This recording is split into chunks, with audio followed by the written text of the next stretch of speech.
వాక అంటే దుక్కు దున్నడం. సో దానికి సంబంధించి ఏరువాక అనేసి పేరు పెట్టడం జరిగింది.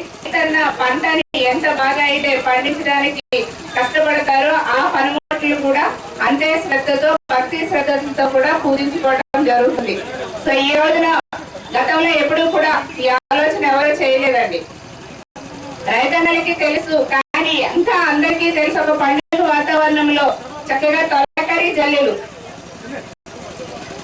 జల్లులు పడ్డప్పుడు ఈ కార్యక్రమాన్ని స్టార్ట్ చేసి మరింత ఉత్సాహాన్ని ఊపిని రైతులకి కలిగజేయాలనేసి గౌరవ సీఎం గారు మంచి ఆలోచన చేస్తున్న విషయాన్ని నేను మీకు అందరికి కూడా ఒకసారి తెలియజేస్తున్నాము.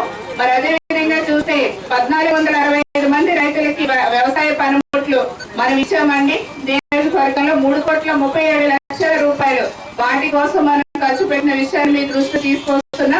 ఓన్లీ చింతలపూడిలో అయితే 364 మంది రైతులకి ఇచ్చామండి. 1,96,00,000 ఖరీదండి. అది ప్రగడవరం గ్రామంలోనే చూస్తే 16 మంది రైతులు తీసుకున్నారండి. 5,59,000 రూపాయలతో పనిముట్లు తీసుకోవడం జరిగింది. ఇంకా ఎన్ని కావాలన్నా ఎవరికి కావాలన్నా సరే తప్పనిసరిగా మీకోసమే ప్రభుత్వం ఇన్ని ఖర్చు పెడుతుంది కాబట్టి ఎవరికైనా సరే రైతులు తీసుకోండి, ఇస్తాము. చక్కగా సబ్సిడీలు అన్ని కూడా ఇస్తున్నాం కాబట్టి వాటిని తీసుకుని సద్వినియోగం చేసుకోవాలనేసి మీకు అందరికి కూడా కోరుతున్నా.